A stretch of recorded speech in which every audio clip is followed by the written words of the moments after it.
Hello everybody. आज के इस छोटे से सेशन में ना मैं आपके साथ एक बहुत ही ज़रूरी अमेंडमेंट डिस्कस करने जा रहा हूँ। ये एक्चुअली एक केस का कोर्ट केस है नेकलेट का।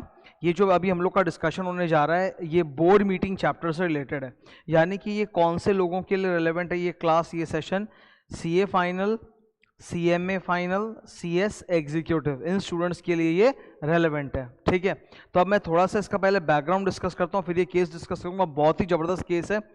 फर्स्ट पॉइंट, ठीक है, फर्स्ट पॉइंट, कंपनी लॉ में बोर्ड मीटिंग के ऊपर एक सेक्शन होता है 173। बोर्ड मीटिंग मतलब डायरेक्टर्स लोग मिलेंगे और फैसला लेंगे कंपनी के अंदर, दैट इज बोर्ड मीटिंग। तो उसका सेक्शन होता है 173। सेक्शन नंबर 173 के अंदर सबसेक्शन 2 बोलता है कि कंपनी वीडियो कॉन्फ्रेंसिंग के माध्यम से भी बोर्ड मीटिंग कर सकता है। मैं कोरोना की पहले की बात कर रहा हूं। ये केस लॉ फरवरी 2018 का है, मतलब ये पुराना केस लॉ है, 2 साल हो गए, तो कोरोना मत सोचना प्लीज। ठीक है, तो कंपनी लॉ में ये प्रावधान है कि board meetings can be conducted by AVM. AVM का मतलब होता है ऑडियो विजुअल मीन्स। मैं लिख देता हूं, एवीएम का फुल फॉर्म क्या होता है? ऑडियो विजुअल मीन्स, यानी कि वीडियो कॉन्फ्रेंसिंग के माध्यम से भी डायरेक्टर्स बोर्ड मीटिंग कर सकते हैं। अगर फिजिकली मिलना जरूरी नहीं है तो कोई भी डायरेक्टर चाहे तो और वीडियो कॉन्फ्रेंसिंग के फैसिलिटी से बोर्ड मीटिंग में जो भी कार्यवाही हो रही है उसमें पार्टिसिपेट कर सकता है। दैट इज द कानून, सेक्शन नंबर 173 सबसेक्शन 2। और इस सेक्शन के ऊपर ही एक रूल नंबर 3 है। रूल नंबर 3 में डिटेल तरीका बताया हुआ है कि जब वीडियो कॉन्फ्रेंसिंग के माध्यम से बोर्ड मीटिंग होगा तो उसका प्रोसीजर क्या होगा। तो इसी से संबंधित ये पूरा का पूरा इशू है। ठीक है, तो आओ इसको डिस्कस करते हैं। केस लॉ का नाम क्या, बहुत जरूरी है ये, इससे ना बुक में एक जो क्वेश्चन है उसका आंसर भी चेंज हो जाएगा। ये देखो क्वेश्चन नंबर 68 नवंबर 18 का क्वेश्चन था, जिसका आंसर इंस्टीट्यूट ने गलत दिया था क्योंकि नवंबर 18 का क्वेश्चन है और फरवरी 18 में केस आया है, तो ऑब्वियसली एग्जाम के लिए वो रेलेवेंट था। चाहते तो उसको इंक्लूड करके बना सकते थे, पर इंस्टीट्यूट ने गलत आंसर दिया, तो वही अभी अपने रेक्टिफाई भी करेंगे। बहुत ही सुंदर केस तो है। केस तो का नाम, डिटेल्स आओ देखते हैं। 8 फरवरी 2018, it is mandatory to provide AVM facility to director. यानी मान लीजिए कंपनी का कोई डायरेक्टर है, वो कंपनी को बोलता है फोन करके या ईमेल करके कि मैं ना जो बोर्ड मीटिंग होने जा रही है उसमें मैं फिजिकली पार्टिसिपेट नहीं कर पाऊंगा, प्लीज वीडियो कॉन्फ्रेंसिंग की फैसिलिटी कीजिए ताकि मैं भी पार्टिसिपेट कर पाऊं। सपोज मान लो कि एक कंपनी है जिसमें मैं डायरेक्टर हूं, ठीक है, मैं डायरेक्टर हूं, तो 7 दिन पहले मेरे पास बोर्ड मीटिंग का नोटिस आया, 7 दिन पहले।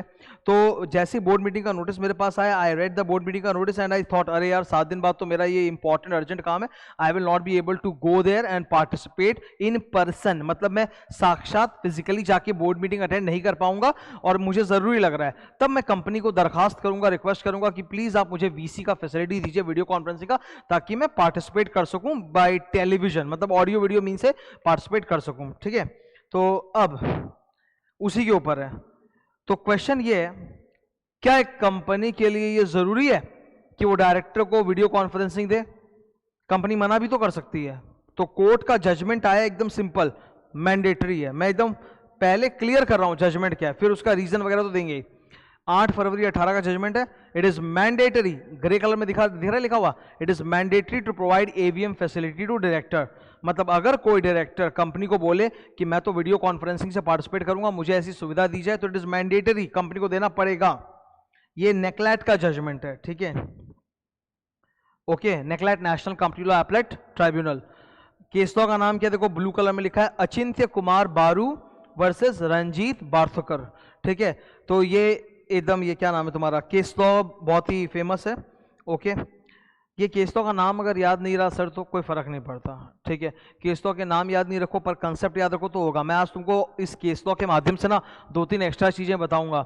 ये 2-3 एक्स्ट्रा चीजें जो मैं अभी सिखाने जा रहा हूँ, कंपनी सेक्रेटरी के स्टूडेंट्स लोग को तो मैं बताता ही हूँ, ठीक है, लेकिन आज मैं ये सीए और सीएमए के स्टूडेंट्स लोग को भी बता रहा हूँ। ठीक है, ऑर्बिटर, डिक्टा, रेशियो, डेसिडेंडी। आओ देखते हैं। तो सबसे पहले इशू क्या है? इशू ये है, is it necessary for a company to provide AVM facility to director for participating in meeting. कोई डायरेक्टर है, किसी भी वजह से वो बोलता है कि मैं मीटिंग में फिजिकली नहीं आ पाऊंगा, मुझे वीडियो की फैसिलिटी मिले ताकि मैं वीडियो कॉन्फ्रेंसिंग से आ पाऊं, तो क्या कंपनी के लिए मैंडेटरी की कंपनी उसको प्रोवाइड करे? मसला ये है। अब जिन्होंने केस फाइल किया था नेकलेट में, उनकी तरफ से ऑब्जेक्शंस थे, बोला कि नहीं ये मैंडेटरी नहीं है। तो उनके ऑब्जेक्शंस क्या क्या थे, ये रहे। जिन डायरेक्टर्स को ये नामंजूर था उनके ऑब्जेक्शंस ये थे, और कोर्ट के नेक्लेट के जो जजेस थे उन्होंने क्या उसके ऊपर जवाब दिया, ऑब्जर्वेशन दिया, वो उस तरफ लिखा है। ठीक है, इसे कहा जाता है ऑबिटर डिक्टा। ऑबिटर डिक्टा मतलब ऑब्जर्वेशंस बाय द जज। ऑबिटर डिक्टा मतलब आज जो लोग भी कोर्ट में सामने लड़ रहे हैं वो अपनी दलीलें दे रहे हैं, जज का भी तो एक ऑब्जर्वेशन होगा। जज या तो उनके साथ सहमत हो सकता है या असहमत हो सकता है, अग्री और डिसअग्री। सो इफ द जजेस डिसअग्री और इवन अग्री, तो जजेस का जो ऑब्जर्वेशन होता है उस पूरे मसले में, उस ऑब्जर्वेशन को बोलते हैं ऑबिटर डिक्टा। तो ये देखो, ये रहे ऑब्जेक्शंस। ठीक है, कंपनी बोलता है कि सेक्शन 173 सबसेक्शन 2 मैंडेटरी प्रोविजन नहीं है, इसीलिए वीडियो कॉन्फ्रेंसिंग की फैसिलिटी जरूरी नहीं है। आज तक यही माना जाता था, ये सबसे बड़ा ऑब्जेक्शन है। सेकंड ऑब्जेक्शन है कि खुद, अब ये भी बहुत जबरदस्त है, secretarial standard 1, in fact secretarial standard 1 में भी लिखा है कि वीडियो कॉन्फ्रेंसिंग से बोर्ड मीटिंग करना मैंडेटरी नहीं है। अगर कंपनी करती है तो वो रूल 3 फॉलो करेगी, अगर कंपनी नहीं करती है तो रूल 3 फॉलो नहीं करेगी। तो सेक्रेटेरियल स्टैंडर्ड भी इसके खिलाफ था। एंड तीसरा, वर्चुअल बोर्ड मीटिंग में एक प्रिकॉशन होता है जो मैं बता देता हूं।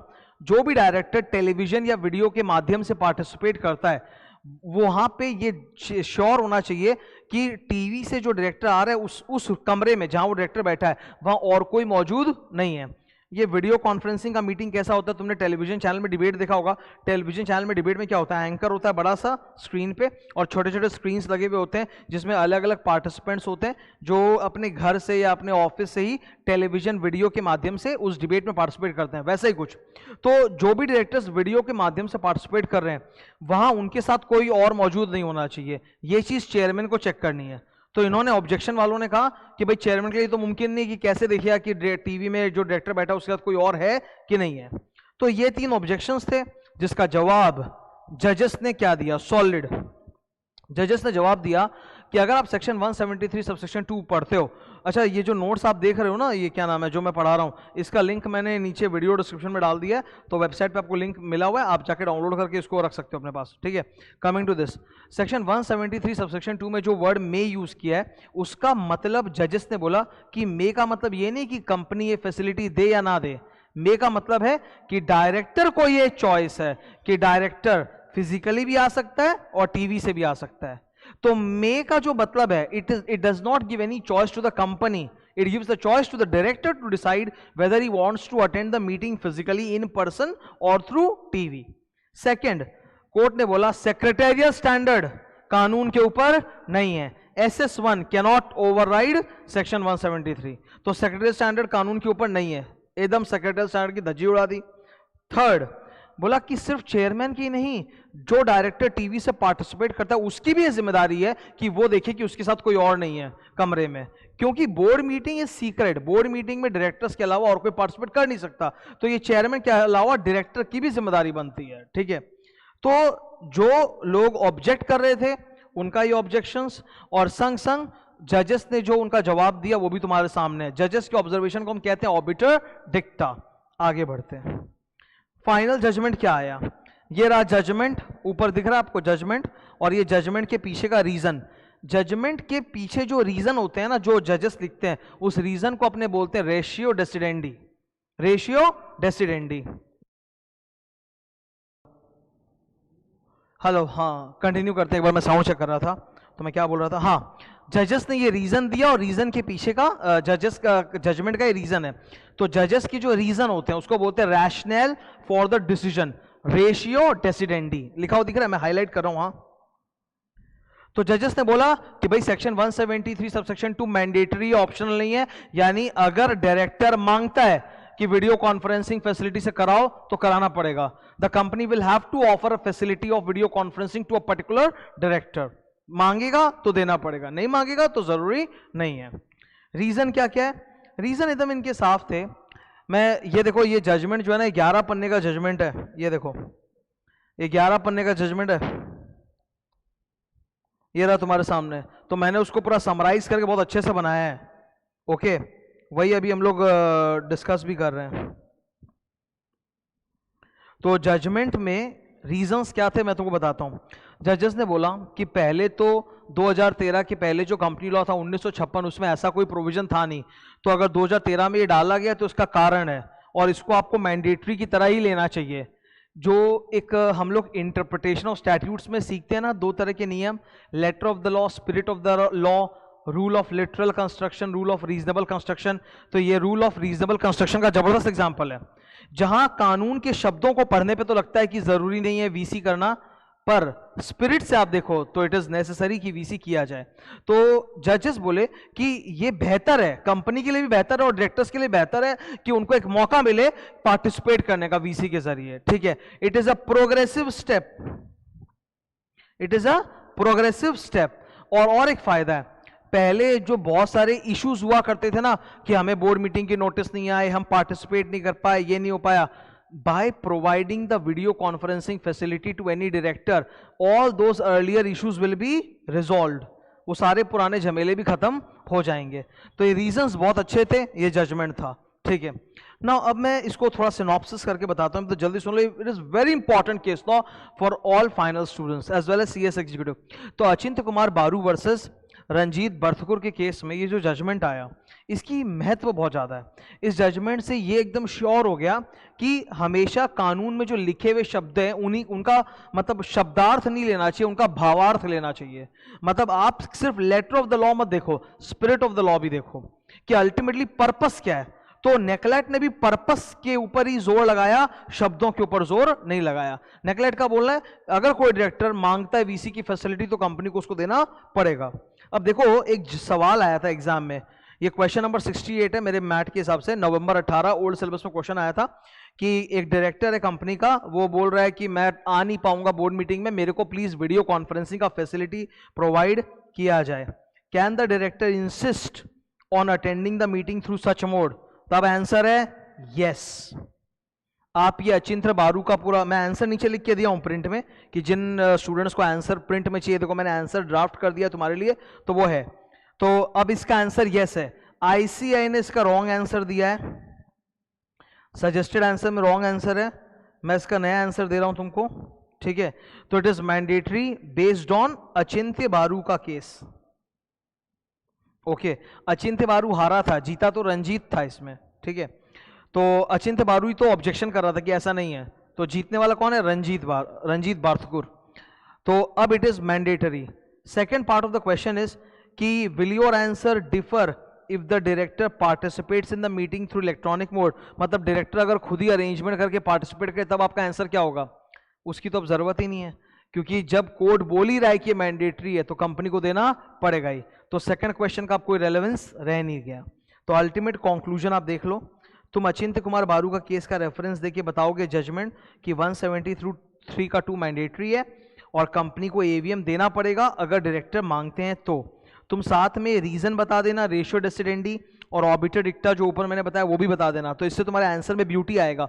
बहुत सारे स्टूडेंट्स का ये लफड़ा होता है लाइफ में, बहुत सारे स्टूडेंट्स का लफड़ा होता है कि सर केसों का नाम याद कैसे रहेगा। देखो मैं तुमको बताता हूँ, मेरी बात सुनो, अ वेरी इंपॉर्टेंट थिंग। मैं जब फाइनल का स्टूडेंट था ना, ये 2009 की बात है, तो इतने सारे केस लॉ थे टैक्स के अंदर कि मैं परेशान हो गया था, मेरे से याद नहीं हो रहा। तो फाइनली मैंने डिसाइड किया केस लॉ का नाम याद नहीं रखूंगा, सेक्शन सारे नंबर याद रख लूंगा और केस लॉ का जो लॉजिक है उसके बेसिस में आंसर दूंगा। आई फॉलोड दैट और मेरा आराम से इनकम टैक्स के पेपर में 70 आ गया था। भयंकर, मैं बता रहा हूं, 70 लाना भी इनकम टैक्स में बहुत बड़ी बात होती है। तो तुमको सच्ची बता रहा हूं, केस लॉ का नाम याद नहीं रहा, अचिंत्य कुमार वाला, कोई दिक्कत नहीं है। आप केस लॉ का ऑर्बिटर डिक्टा और रेशियो डेसिडेंडी बता दो, फुल मार्क्स है।